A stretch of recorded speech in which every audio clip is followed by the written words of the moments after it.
Hey everybody, this edition of Lionheart Radio is brought to you by the world's first creatine coffee. Each scoop is a full cup of a Colombian Arabica bean coffee infused with 5 grams of a creatine monohydrate. Now here's the deal, guys. A lot of people have differing opinions about creatine, and unfortunately a lot of really shitty supplement companies have tried to sell it to kids that want to get big, and they package it as some kind of steroid alternative, and they tell you if you cycle it and if you stack it, then you'll gain a bunch of muscle mass. And at the end of the day, none of that is true.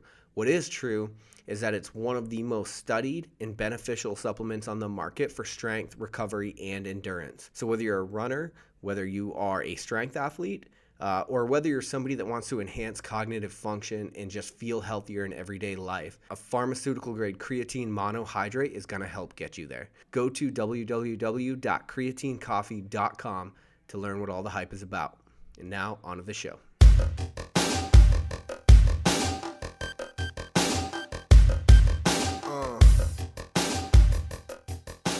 All right, welcome back to Lionheart Radio. I'm your host, Rick Alexander, founder of Lou Aviv in San Diego, California. And today I am joined by Kayla Banfield, who is the co-founder of CrossFit Mode in Adelaide, Australia, as well as founder of The Method, which is a nutrition program that is personalized around each of its clients' goals and activities. Kayla, thanks for being on.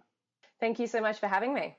So I'm really excited to get into everything nutrition with you, but I want to kind of just to give the listeners a little bit of a background of who you are and how you kind of got to this point to begin founding the method. I kind of want to start at like where your whole fitness journey began. Yeah, definitely. So I kind of got into the fitness industry probably about 5 years ago. Prior to that, I was a kids' TV presenter, which I thought was going to be what I was going to do for the rest of my life because I really enjoyed it. And then I guess like everyone else, I tried a lot of different things, found a CrossFit gym and realized that I really loved CrossFit.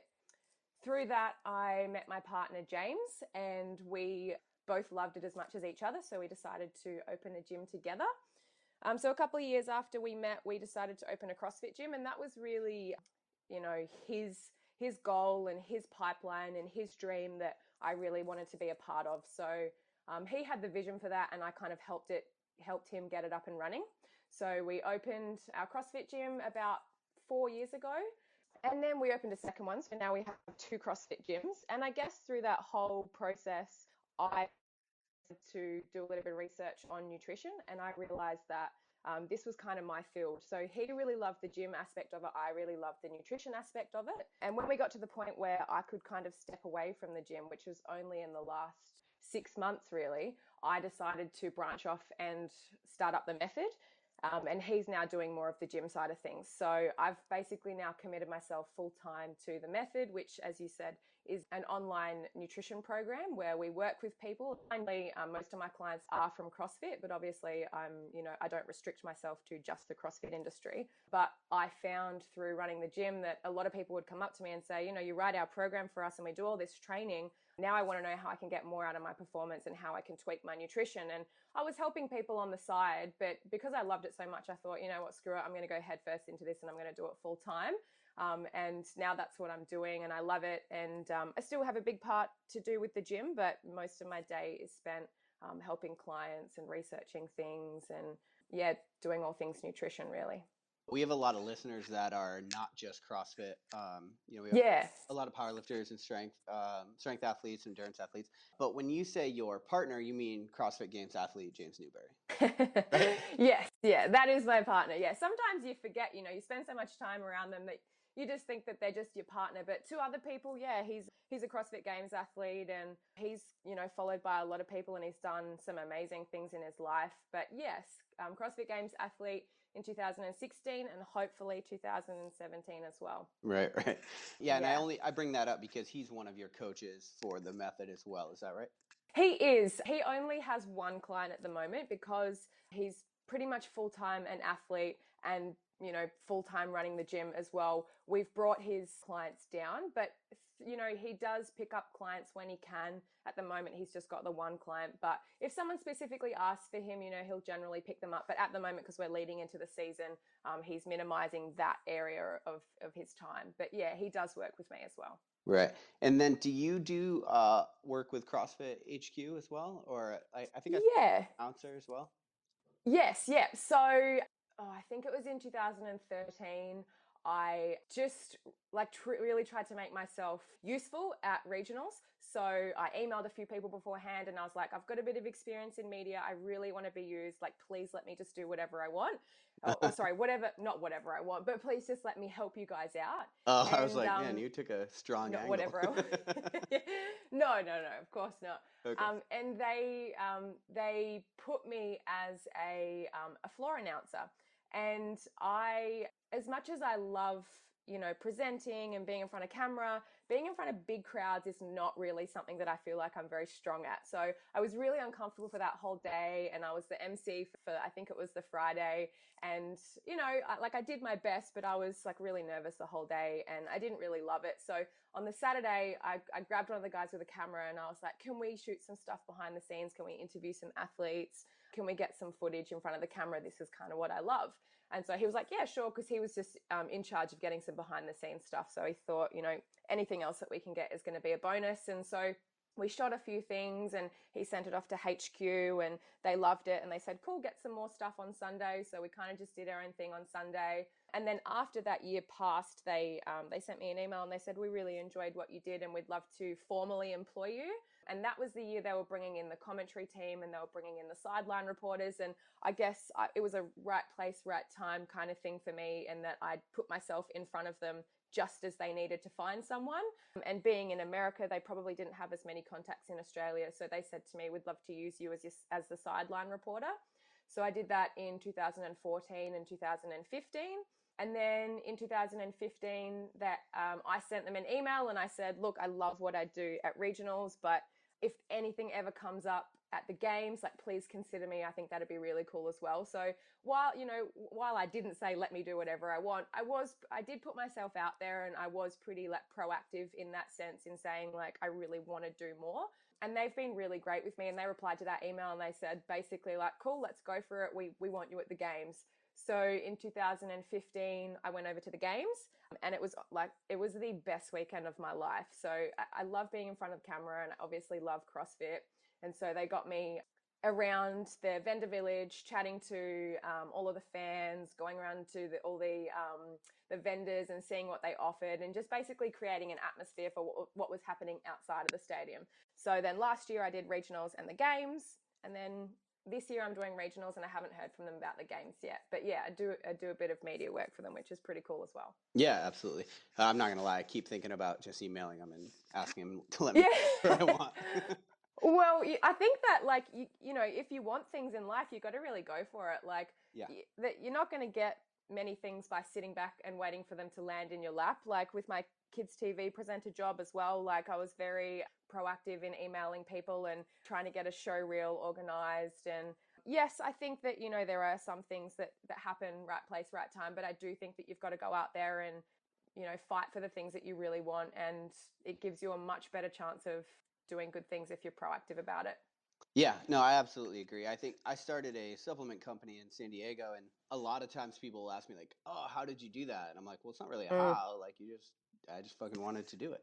So, Exactly. Yeah. And I think like some people sometimes get confused with why they want to do things. Like, do they want to do things because they like the idea of it, or do they want to do things because they really have a burning desire to do that thing? Like, do you like the idea of being in front of a camera, or do you thrive being in front of a camera? And, if you can figure that out, if you really have a burning desire to do something, you'll find a way to make it happen. Like, someone once said to me, like, if you think about something, it helps you create it or helps it become a reality. Like, it's not as easy as saying, I want a fast car, and then, a fast car arrives at your doorstep. But if you, manifest this idea of something, your body and your brain will help you create a pathway towards it. yeah, no, I completely agree, and I think like the world, the universe, whatever, just has a really good way of like Yeah. manifesting around. Making shit happen. Yeah, Yeah. absolutely. So moving into the method, so one of the things I really Mm-hmm. like about CrossFit and the economy that's around CrossFit is it's I guess given a lot of opportunity for entrepreneurs who see gaps in the market to kind of step up and Yeah. fill those gaps. Uh, Yeah. Yeah. Myself included, this podcast, the supplements, everything Mm-hmm. we do, it's a great opportunity to do that. So I want to kind of get to why you started the method. Yeah, cool. And just going back on that, I really agree with you about CrossFit opening up these doors for people. And I got to apologize if I talk about CrossFit a lot because I forget there's a life outside of CrossFit. And I am a typical CrossFitter where my whole life is absorbed by CrossFit and I feel like everyone's is. And I forget that other people have other areas and there are other serious athletes in, other sports. So excuse me if I'm talking a lot about CrossFit. No worries. That's why we got you. But yeah, I mean, I think CrossFit's really good at like taking regular people and allowing them to push themselves to a place that they never thought they were able to do. And I guess with me, it's helped me see how much I can push myself and get the most out of my own life, not only in fitness, but obviously out of my career as well. So like I said before, I guess I noticed a gap because we opened a CrossFit gym and we're doing programming and we're training people and we're teaching them how to move correctly and do all this stuff with training without really, I guess, getting specific into nutrition. And CrossFit is, they talk a lot about nutrition and they talk a lot about the paleo diet and the whole foods diet and a healthy diet, which I think is really great. But I also find that some people need a little bit more guidance and a little bit more direction than just that general rule. It works for some people and some people pick it up and they take it on board and they run with it. Whereas other people find that they need someone to kind of not hold their hand, because they don't hold their hand, but show them a bit more of a direction, individualize their nutrition for them a little bit, and help them through the stuff that's associated with changing your diet, because there can be a lot of other things. It's not just simply going, paleo is good for me, therefore I eat paleo. There's a lot of other things emotionally and mentally that come into play that I feel like I help a lot of clients out with. Do you find that, or did you find that nutrition was a big limiting factor for a lot of the athletes? Yeah, definitely. So I guess nutrition, we all know that, nutrition plays a big role in the way that you feel and the way that you perform. And through working with various individuals, some that are weekend warriors, some that train to be healthy, some that train to look good, and some that, want to be professional athletes, everyone notices benefits from small changes in their nutrition. And what I find is you never really need to make a massive change. Like it never has to be a complete overhaul. It's just putting as much effort into what you eat as what you train. So I think that with our training, we follow programs and we make time to train and we put a lot of focus on it. But with eating, we tend to kind of like put it to the side a little bit and eat when we're hungry and eat whatever's there without going, am I consciously making this decision or am I subconsciously making this decision? And it's about making conscious decisions and eating in the same way that you would, you know, put that time into your training as well. So when you guys take on clients, how do you make them? Because I completely agree, but how do you make them like conscious of what they're eating? Because is it like a food Yeah. diary, food journal, that kind of a? Yeah. Okay. So basically the way that I run my programs is it's kind of like if it fits your macros and flexible dieting, Hmm. like it follows the same principles as that. So we're basically macro tracking. I guess what I'm trying to do with the method is I'm trying to bring this whole idea of the paleo diet and eating good quality food and low processed food with and combining it with the if it fits your macros, flexible dieting, counting how much you're eating them and bringing them together. So yes, we are tracking our food. Yes, we are tracking our macros. But I think there are some philosophies that say, if it fits your macros, whatever fits your macros, you'll see results if you stick to your macros. And while, that's true for the most part, I think also keeping a good eye on the quality of food that you eat and making sure that you're eating foods that help with performance and help with recovery is really important too. So with my clients, the first thing we do is send them out a questionnaire. They'll fill it out. It's pretty detailed. So we find out what they're doing with their training, what they're doing with their current nutrition, what their goals are, their experiences, their relationship with food. So we try and find out as much as we can because obviously, as you know, and as we all know, every individual is completely different. Based on their calculations, so their body weight, their height, and their training intensity, we figure out a set of macros. But with macros, like there's lots of online calculators that can give you macros. It's really not the macros that are the product for the method. Like you can go online and find your own macros and track your own macros. Right, I like the zone guess diet and. exactly, yeah. Like there is so much information out there on the internet where you can kind of create your own diet. Where we come into play is A, the accountability and the support, and B, changing those macros over time. So while a certain number of macros may work for a certain period of time, you might hit a point where you start to plateau and you don't lose weight anymore and you don't know why. And there are certain things that we can do to change them around to try and kickstart that whole process again. So as well as that, it's, helping them, I guess, through challenges that they have along the way and managing certain things like social outings and how to apply it on a day-to-day kind of, I guess, like making it work for your lifestyle as well. Yeah, and so I always tell athletes, like, one of, I think, the most important things you can do for your nutrition is just take an interest in it, right? And one of the first things that the evolutions people go through is looking at like things like the zone diet and counting macros, which is good because it at least makes people aware of, this is a fat, this is a carb, this is a protein. And so my question is, how do you account for individual differences? For example, I can do some carbs, but some of them make me feel like shit or not perform as well. Because people have different intolerances to different, strains of food and things like that. Yeah, of course. So at the start of the relationship, I guess it's pretty basic in what we offer, as in it's a set of numbers. So we figure out what numbers you need and we give you those numbers. And then as you stay with us and you build a relationship with your coach, it's up to us to find out more about you. Like you said, how do you feel when you eat this kind of food? And when people track, we get them to write down as much information as they can on how they feel doing certain numbers. And I guess over time, we try and figure out what it is that makes the individual feel good and what it is that makes the individual feel bad. So most people are there for weight loss. Most of my clients are weight loss. And so obviously we're tracking that, but we also want to know how you feel. So at the end of every week, I get my clients to fill in a section on how they feel, their motivation, how they trained, how they slept, how much water they consume. So we're looking at other areas of their life as well.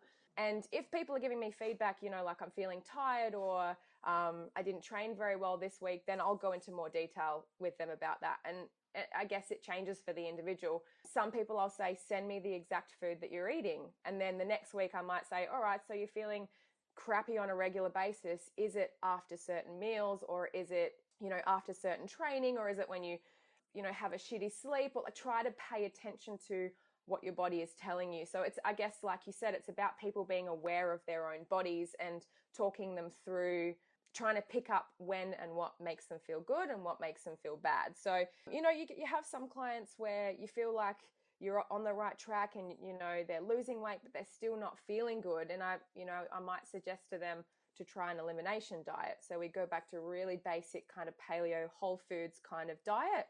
And then we slowly add things back in like dairy or gluten and see how the body responds. And unfortunately, that takes a long time, because if you're going to add, food groups in every couple of days, you could be there for weeks or months until you've added the whole kind of diet back in. But everyone's completely different. And I find that most people figure it out for themselves. Like once you start kind of asking them to pay attention, they come back to you and say, I noticed this. I noticed that on the weekends I eat less protein. So I've got one client and she's just made this realization that she doesn't eat much protein on the weekends, and she trains really crappy on Monday, Tuesday, Wednesday, and then trains really well on Thursday, Friday, Saturday. And she didn't really know why.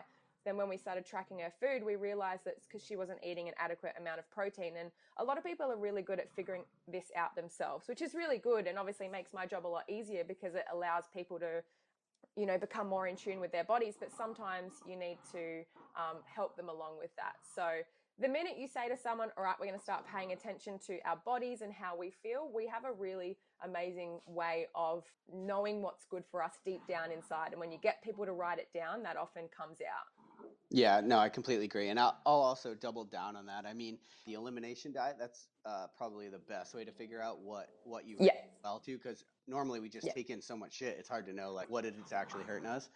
And yes, although it does take time, it is better than premature death and obesity. So Absolutely. right. I tend to agree with you on that one. As a CrossFitter, do you have a strong feeling towards gluten?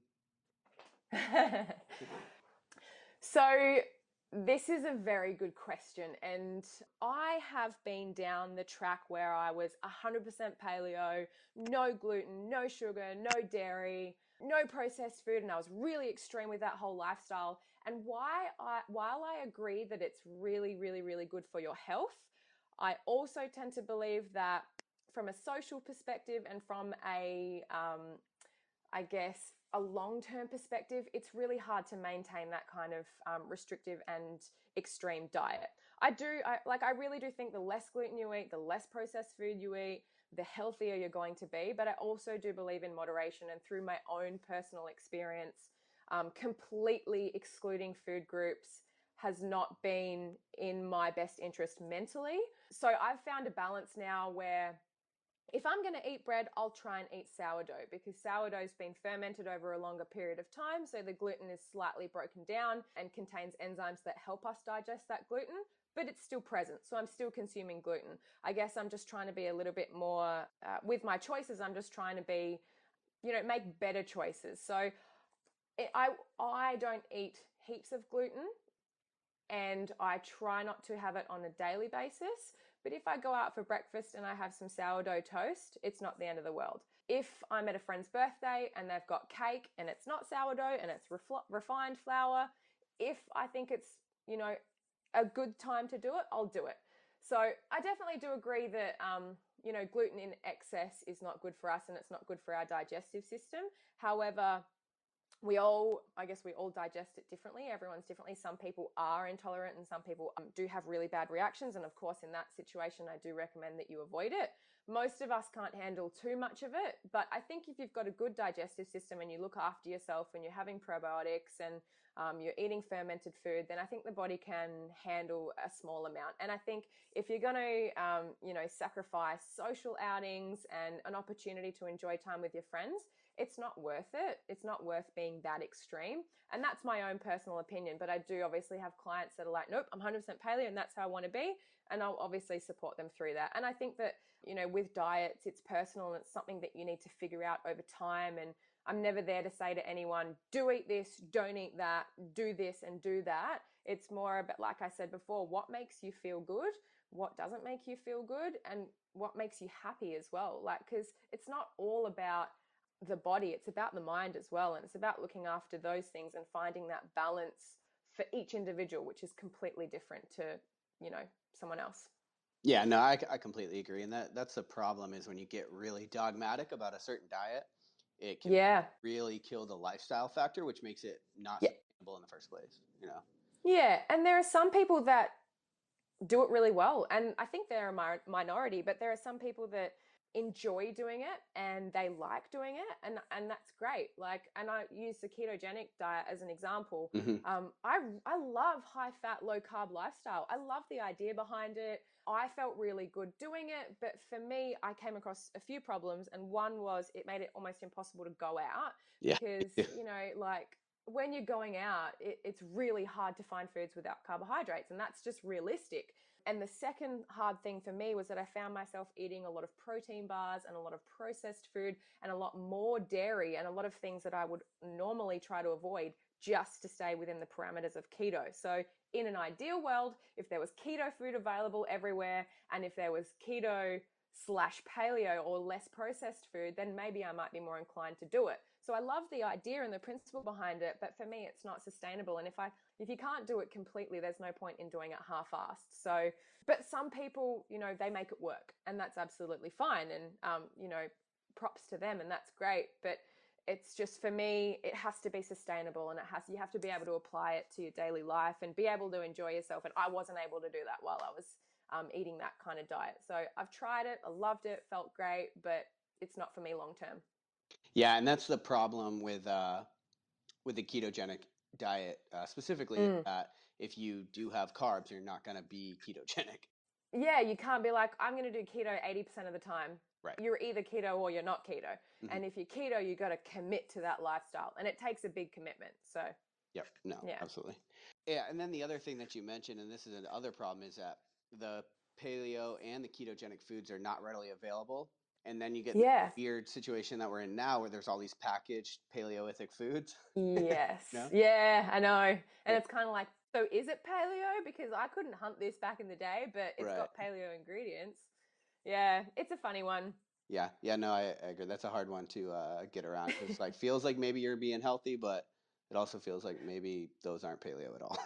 And also like with paleo as well, people like you're saying they're taking it to extremes and like they're eating bacon every day and like bacon is a processed food and you Yeah. know while it's fine, you know there are other foods that maybe aren't paleo that I believe are healthier than bacon and I can't think of anything right now, but you know too much bacon is obviously not going to be great. And then there's your raw cakes and your excessive amounts of honey and excessive amounts of sugar. And so you can be paleo and not be exactly healthy. I think if we, you know, I like to focus on minimally processed. I think that's a really good way to approach your food. If it's, you know, if it's, I guess, been created by man or been modified, then we try and limit it, I guess.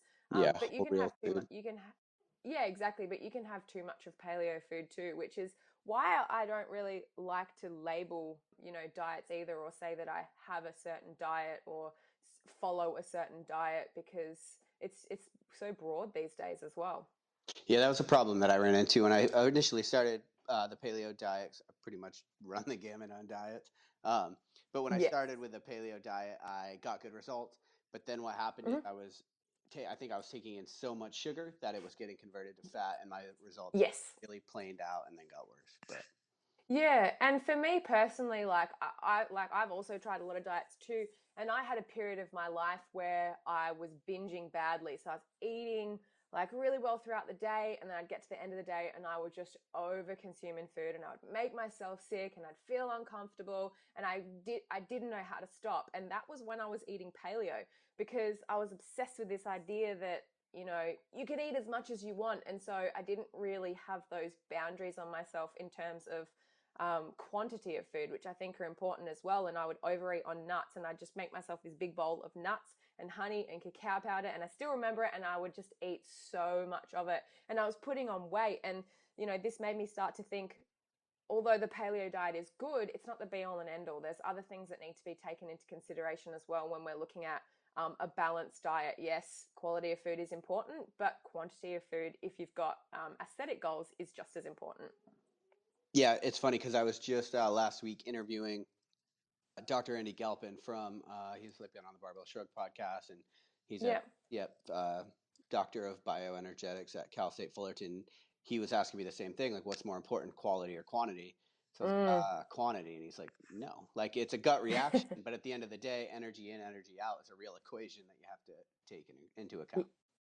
Yeah, Yeah, I think they're both as important as each other, and that's, I guess, where well, they've got different importances, I suppose, and it also depends on what your goals are and what you're like as a person. Like, if you naturally have the ability to stop when you're full, then focus on quality because you know you've got the quantity part kind of sorted. Whereas if you're like me, and you know if you don't have any boundaries, then you don't have any boundaries, and you just keep going, which most of us kind of do. Then I need to focus on quantity, but that's because I've already got a pretty good idea of the quality of food that I want to consume. So it was actually quite hard for me when starting the method because I used to be all about quality of food, and then I worked with a coach myself and I started to monitor my intake, and through that I got healthier. So through monitoring my intake, I lost weight, I got leaner, and I started to become more concerned with what I was eating because I was enjoying it, because I was actually losing weight. So some people you have to start with quality, some people you have to start with quantity. I think um, you know, I wouldn't say one is more important than the other, but I would say for each individual, um, you know, there's a starting point and it could be either one of the two. right, right.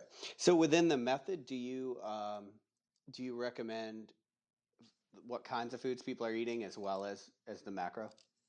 We do. So we send out a little cheat sheet at the start and it goes through all of that kind of stuff. And we basically recommend the 80-20 principle. So if 80% of your food, we recommend 80% of your food is non-processed and paleo style foods. And then 20% of the time you kind of, you know, enjoy other foods that aren't inside that kind of paleo non-processed area. In saying that, you know, we let people decide their own foods. So the method doesn't say you have to eat this much of that and this much of that. It's basically as long as you stay within your macros, then that's our program. But we always, I do posts on our Facebook page about quality of food and about why we should be eating this kind of food and why this is important for our training. So there is a focus when you join up with the method, there is a focus on the quality of food, but it's not necessarily part of the service. So because people should be eating good quality food, it's always going to come through in my relationship with clients. If people ask, I'll always tell them that, I would prefer majority of their intake comes from, whole foods and not processed foods. But I never put a hard and fast rule on it. If you can afford organic, then fantastic. If you can't, not the end of the world. Personally, I make choices. Like if I'm going to drink milk, I try and have organic biodynamic milk. Just little choices like that. If you can make the shift, then it's going to contribute to overall health.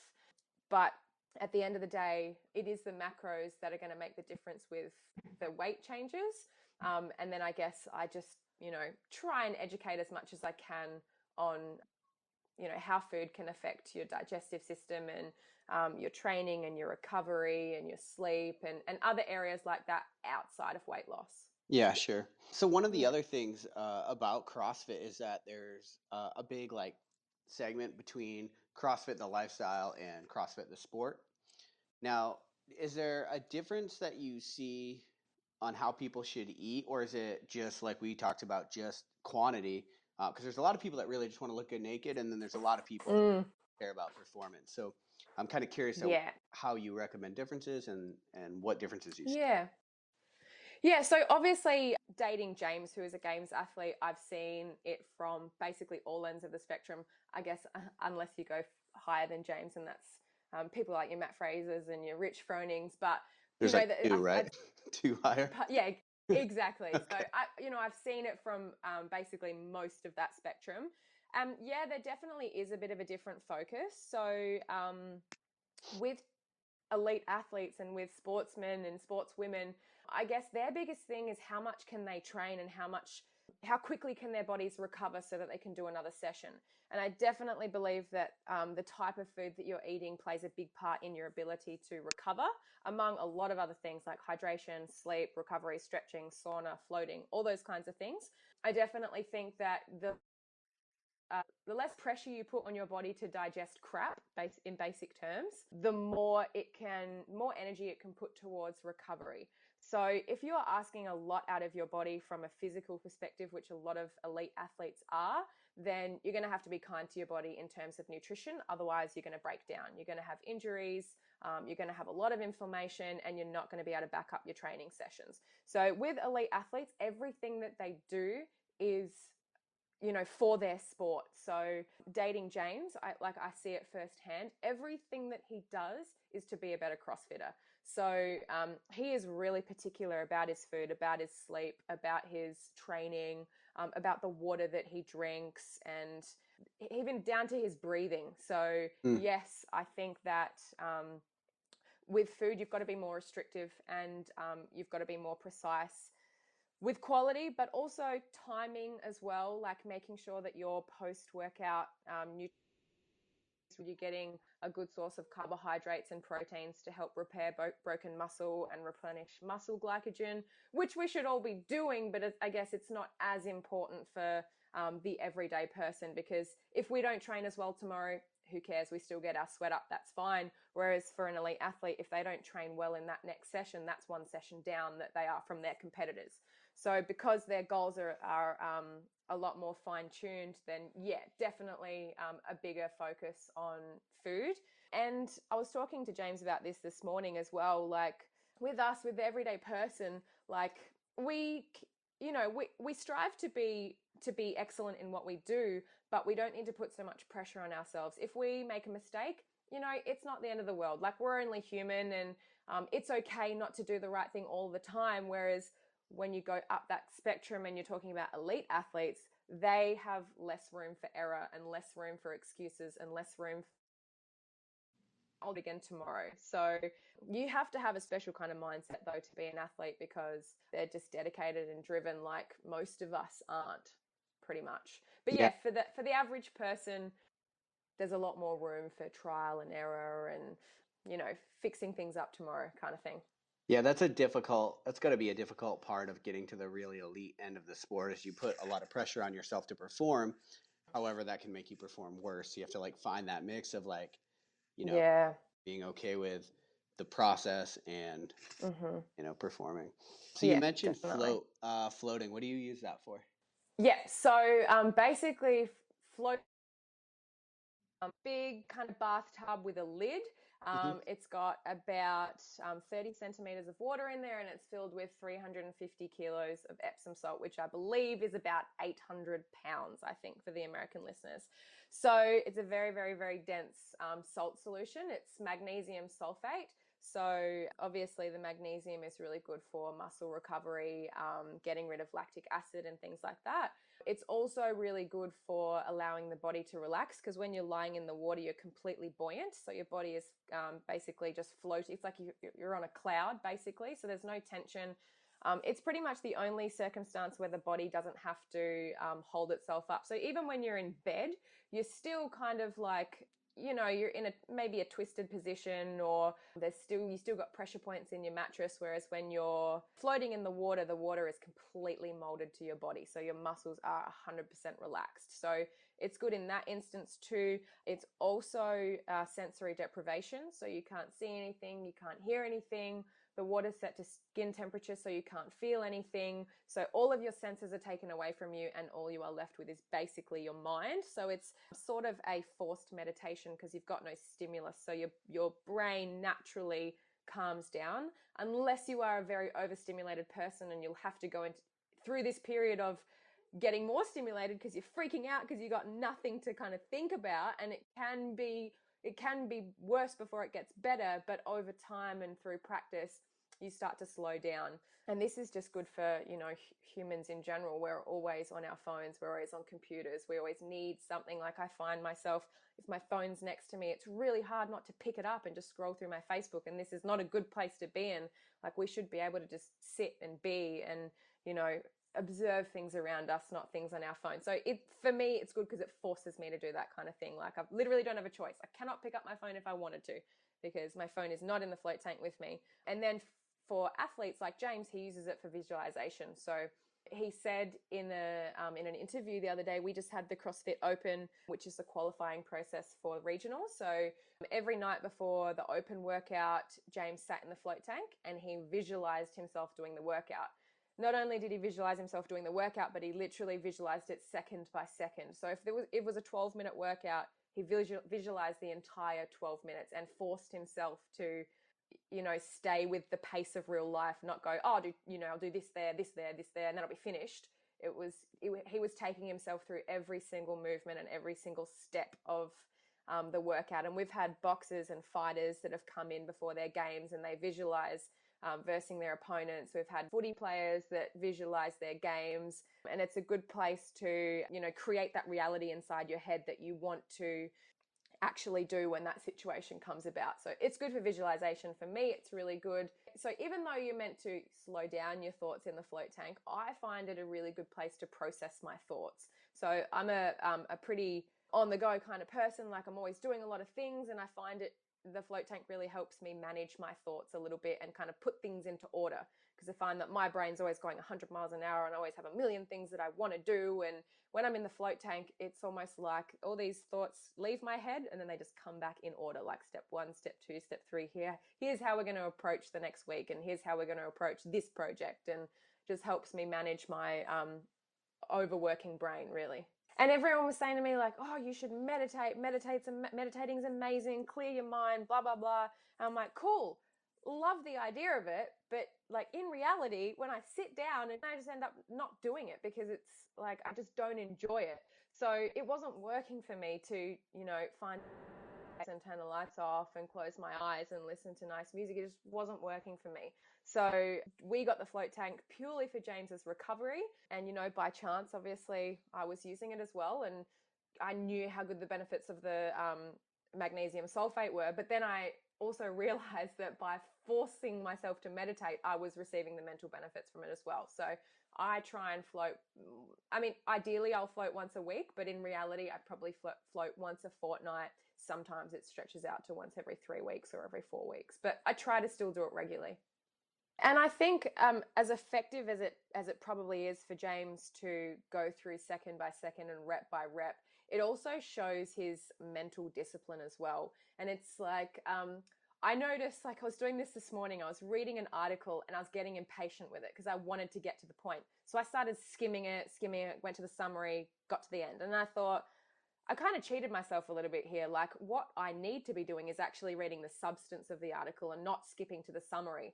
And that comes with a bit of discipline in going that, you know, this is the important part here. Even though this is the information, you need to learn about the stuff in the middle here.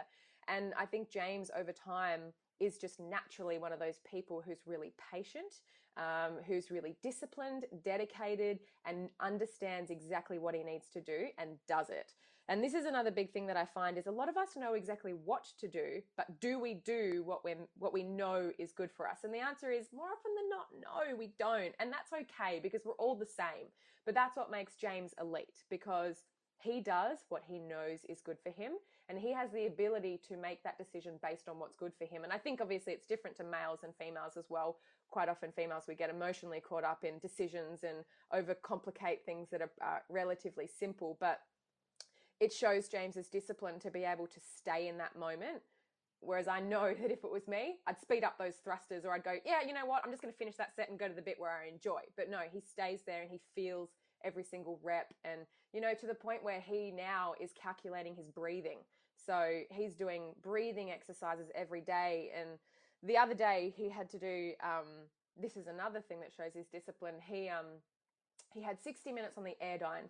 And the Airdyne, for those of you that don't know, is basically an evil bike. So it uses your arms and your legs, and there's quite a fair bit of resistance on it. So it's not like riding downhill, it's like continuously riding uphill, which is hard enough on its own. But James's training from a few of his coaches was 60 minutes on the Airdyne, all breathing through his nose. I don't know if you've ever tried breathing through your nose when you're under fatigue or when you're tired. It's mental. It's really mental, because breathing is the only thing that we have control over when we're training. It's the only thing that we can, you know, say, it's how we calm ourselves down. Take a deep breath. But he wasn't able to take a deep breath. He had to breathe entirely through his nose, and every 3 minutes he had to completely hold his breath for 10 seconds. So not only is that good for training, depriving oxygen, etc., it's a massive mental game, because all you want to do is take a deep breath. And for the whole 60 minutes, he was in pain, couldn't do that. It takes a special kind of human to endure that kind of thing. But, you know, he's paying close attention to his breathing now to help him control it. Because when he was at the games, and when he's, you know, under a lot of physical stress, breathing is the first thing that kind of like gets out of hand. So if you learn how to control your breathing, this is the whole idea that you can get more out of yourself when push comes to shove. And he's got plenty more like that as well, like weird breathing stuff that, you know, I don't even want to go into. He actually does this thing where at night he does this, I don't even know what it is. You breathe in for a certain amount of time, you hold for a certain amount of time, you breathe out for a certain amount of time, you hold for a certain amount of time. Apnea or something, I don't know. And he's gotten to this point where he can hold it for a really long time. And he was like, as with everything, he's like, do it with me, like give it a try. And after 2.5 minutes, I thought I was going to have an anxiety attack, because like it just goes to show that, you know, doing this kind of stuff can really help with that. But not being able to control the one thing that you normally can control is a real mental game. So, and it takes time, and it's taken him months, and he's working with Brian McKenzie from I Am Unscared, and it's helped him massively with his training. And it's got nothing to do with exercise. It's all to do with breathing, but it helps with his mind and physically with the oxygen, you know, ability to deliver oxygen through training and blood flow and all those things that I have no idea about. So I know this isn't nutrition related, but it definitely gives you an idea about the process that an athlete at that level has to go through. And then in addition to that, just like with nutrition when it comes to fitness, I think it's really good to think about the body as a whole, to think about not systems working autonomously, but instead, you know, how everything kind of works in concert.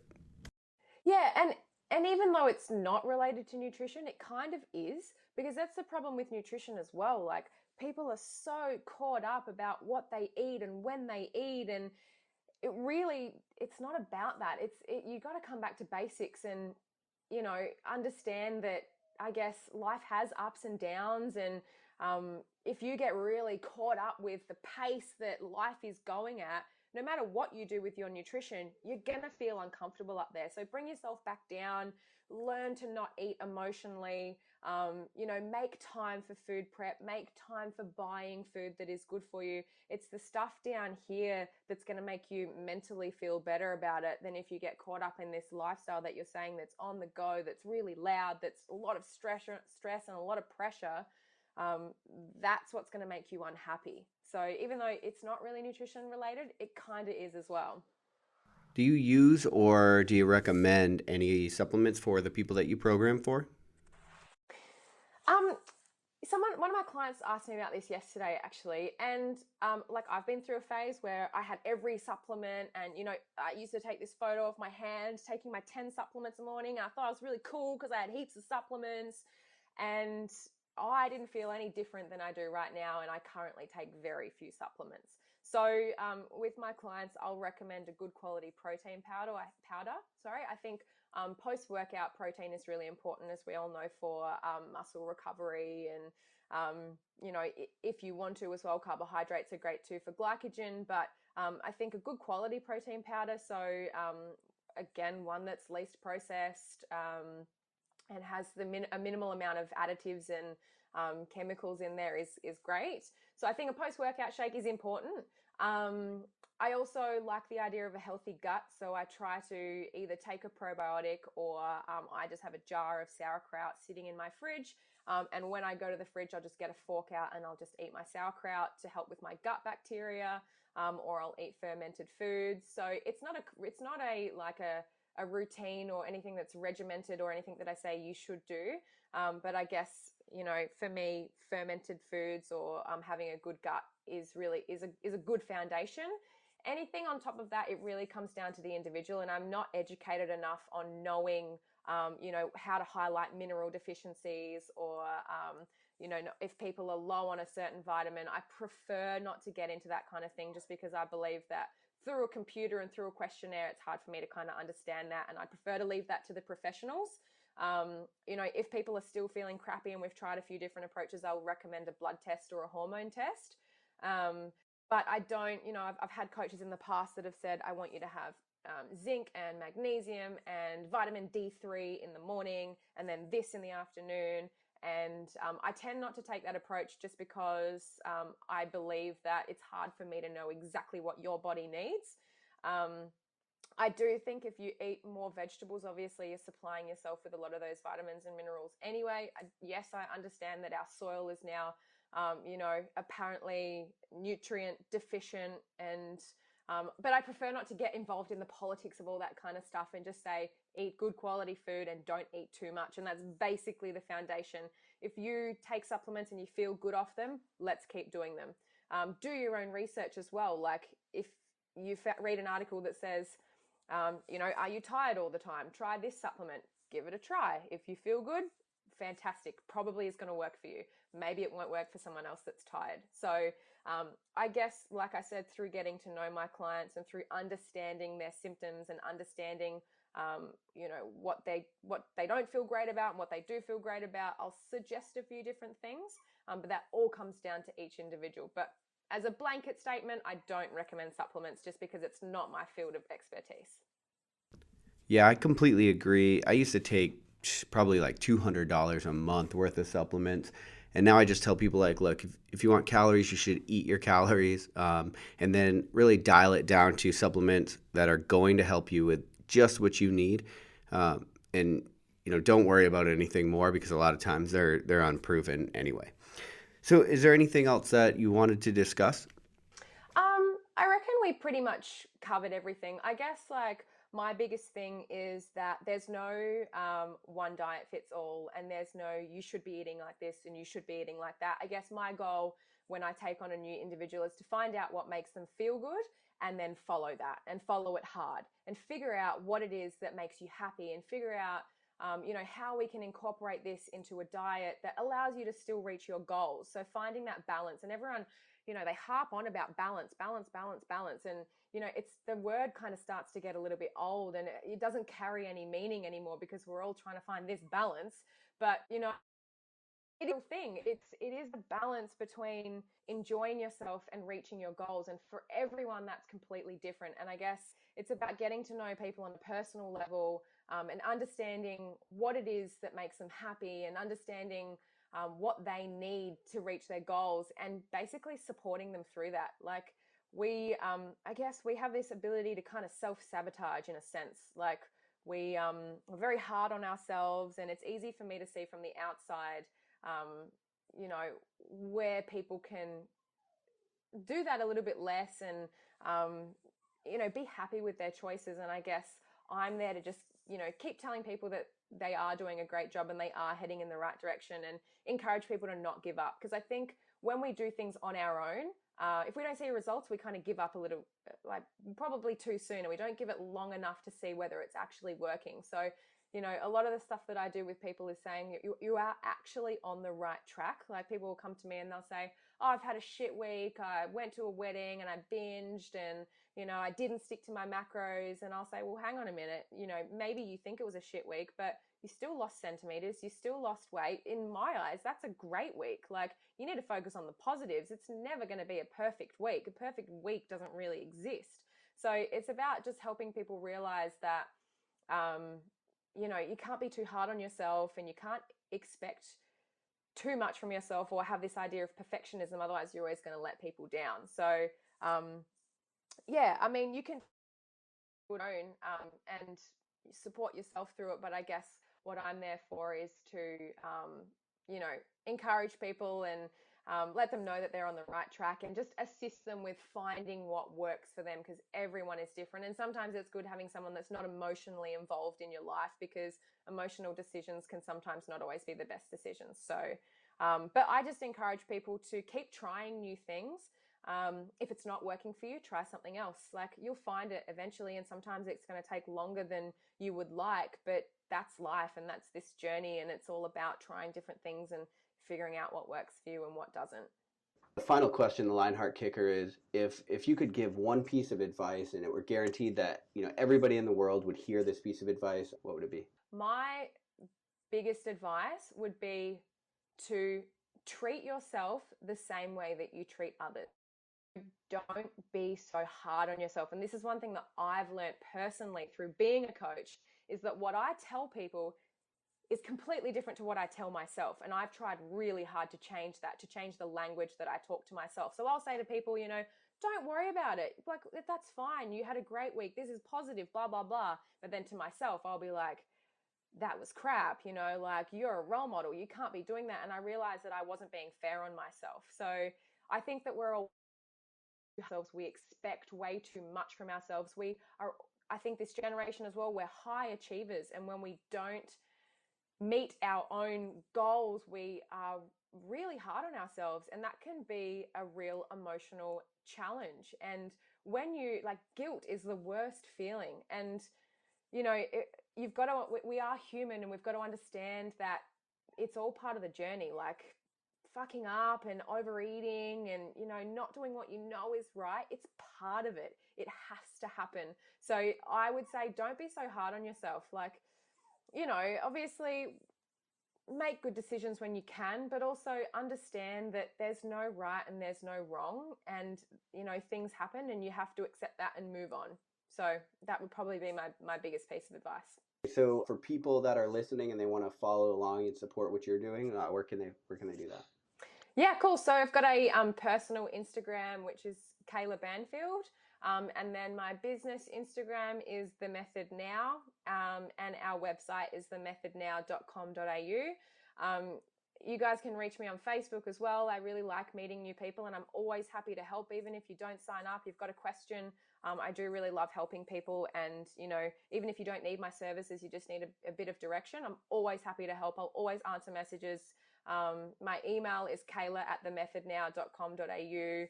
Chuck me an Instagram message, whatever. If you've got a quick question, I'm always happy to help. Awesome. Well, thanks for being on. I appreciate it. Awesome. Thank you so much for having me. Thanks for listening to Lionheart Radio. I hope that the information from today's show will make you fitter, happier, and healthier. For the show notes of this episode and every episode, head to www.lionheartrad.io. Yep, just like Lionheart Radio. And please, if you have the time, head over to iTunes and give us a 5-star rating. It really helps us to know that we're on the right track and delivering you reliable information and value. As always, feedback is welcomed. If you have any comments on the show or would like to suggest a guest, send me an email at rick@luavive.com. That's LUAVIVE.com. Thanks for your support, and we will see you next time. Bitch, I feel good. Don't I look stupendous? My shine is so endless, and shit you can do to end this. Even when I'm dead, niggas still gon' bump that chip shit. Coke, white, Escalade on cinches for you dipshit. So you won't forget this. Midwest nigga be the coldest. Cleveland